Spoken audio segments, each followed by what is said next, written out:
रब्बिल आलमीन वस्सलातु वस्सलामु अला अशरफिल अंबियाइ वल मुरसलीन अम्मा बअदु फ़अऊज़ु बिल्लाहि मिनश शैतानिर रजीम बिस्मिल्लाहिर रहमानिर रहीम अलिफ लाम मीम ज़ालिकल किताबु ला रैब फ़ीहि हुदल लिल मुत्तक़ीन सदक़ल्लाहुल अज़ीम। हम्दो सलात के बाद सामीन व नाज़रीन, अल्हम्दुलिल्लाह हमने सूरतुल फातिहा मुकम्मल कर ली है और अब आज सूरतुल बकरा की पहली आयत मुबारक पढ़ने का हमने शर्फ हासिल किया। अल्लाह रब्बुल इज़्ज़त की बारगाह में दुआ है अल्लाह ताला हम सब को सही मानों में मुसलमान बनकर कुरान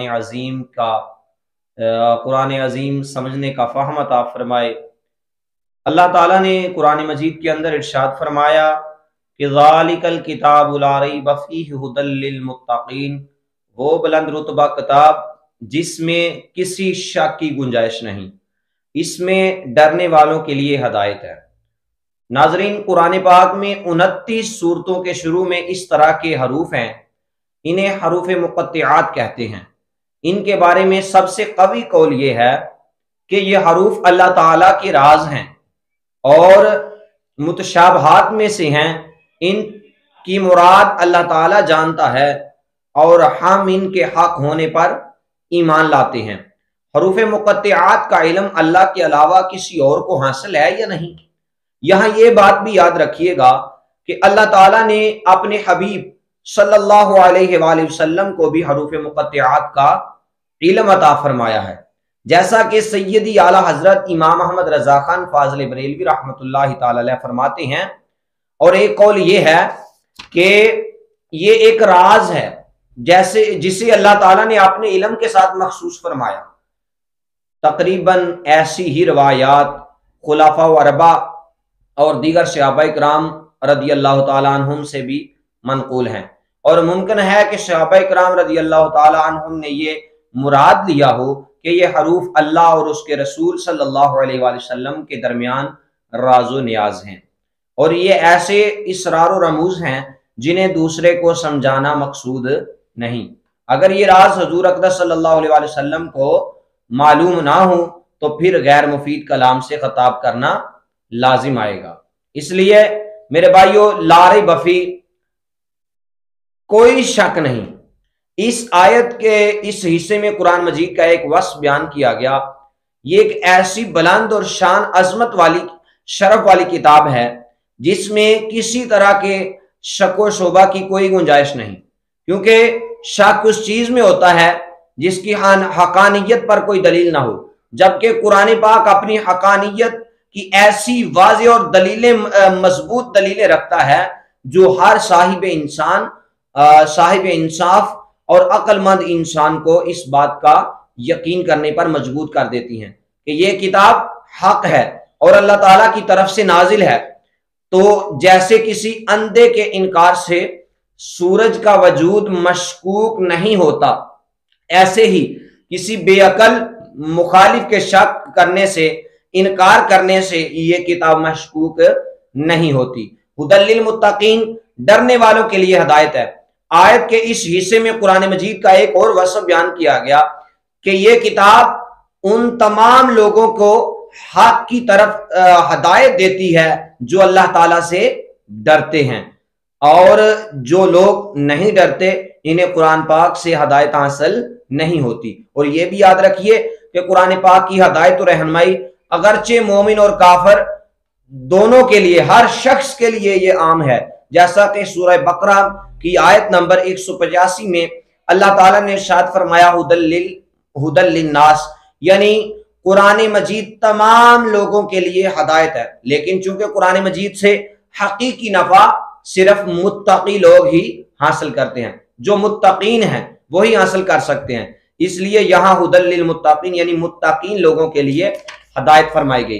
तकवा के माना नफ्स को खौफ की चीज से बचाना, और शरीयत की इस्लाम में तकवा का ये माना है कि नफ्स को हर उस काम से बचाना जिसे करने या ना करने से कोई शख्स अजाब का मुस्तहिक हो। مثال کے طور پر مثلاً جیسے کفر و شرک، گناہ کبیرہ، بے حیائی کے کاموں سے، اور آپ کو بچانا حرام کاموں، حرام چیزوں کو چھوڑ دینا اور فرائض کو ادا کرنا وغیرہ۔ اور بزرگان دین نے تو یوں بیان فرمایا ہے، فرمایا کہ تقوی یہ ہے کہ تیرا خدا، تقوی یہ ہے کہ تیرا خدا تجھے وہاں نہ پائے جہاں اس نے منع کیا ہے۔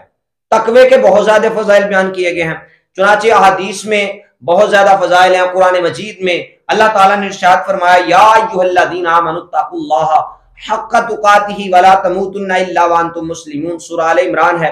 فرمایا اے ایمان والو، اللہ سے ڈرو جیسے اس سے ڈرنے کا حق ہے، اور ضرور تمہیں موت صرف اسلام کی حالت میں آئے۔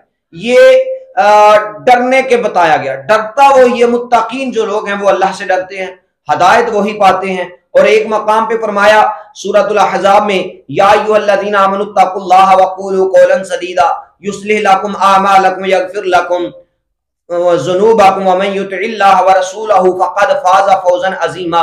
اے ایمان والو، اللہ سے ڈرو، سیدھی بات کہا کرو، اللہ تعالیٰ تمہارے اعمال تمہارے لیے سنوار دے گا اور تمہارے گناہ بخش دے گا، اور جو اللہ اور اس کے رسول کی فرما برداری کرے اس نے بڑی کامیابی حاصل کی۔ یہ اللہ تعالیٰ فرما رہا ہے۔ دیکھیے گا حضرت انس رضی اللہ تعالیٰ عنہ روایت کرتے ہیں کہ حضور پر نور صلی اللہ علیہ وسلم نے ارشاد فرمایا تمہارا رب فرماتا ہے اس بات کا مستحق میں ہی ہوں کہ مجھ سے ڈرا جائے، کسی اور دنیا دار سے نہیں ڈرا جائے، کسی اور سے نہیں، بلکہ اللہ کا خوف سینے میں رکھا جائے۔ اللہ کا خوف بندے کے قلب میں ہو، اور اس قلب جو ہے اس وقت مطمئن ہوتا ہے جب اللہ رب العزت کا ذکر کیا جائے، اس کا خوف رکھا جائے۔ تو فرمایا میری یہ شان ہے کہ میں اسے بخش دوں گا۔ حضرت ابو سعید رضی اللہ تعالیٰ عنہ سے روایت ہے کہ حضور پر نور صلی اللہ علیہ وآلہ وسلم نے ارشاد فرمایا کہ نبی پاک صلی اللہ علیہ وآلہ وسلم فرماتے ہیں کہ تمہارا باپ ایک ہے، تمہارا رب ایک ہے، کسی عربی کو اجمی پر، کسی اجمی کو کسی عربی پر، کسی کالے کو کسی گورے پر کوئی فوقیت حاصل نہیں ہے مگر اللہ کے ہاں تقوی والے لوگ۔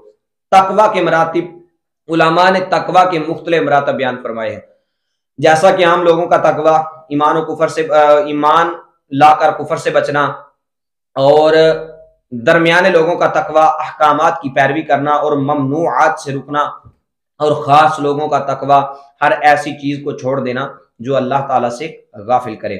اعلیٰ حضرت عظیم البرکت مجدد الدین و ملت مولانا شاہ احمد رضا خان فاضل بریلوی رحمۃ اللہ تعالیٰ علیہ کے فرمان کے مطابق تقوی کی 7 قسمیں ہیں۔ نمبر 1 کفر سے بچنا، بد مذہبی سے بچنا، گناہ کبیرہ سے بچنا، گناہ صغیرہ سے بچنا، شبہات سے پرہیز کرنا، نفسانی خواہشات سے بچنا۔ نمبر 7 اللہ تعالیٰ سے دور لے جانے والی ہر چیز کی طرف توجہ کرنے سے بچنا، جو اللہ تعالیٰ کی طرف سے دور لے جاتی ہے بندے کو، کوئی بھی چیز ہو وہ، اس سے توجہ کرنے سے بھی بچنا۔ اللہ تعالیٰ ہمیں متقی اور پرہیزگار بننے کی توفیق عطا فرمائے۔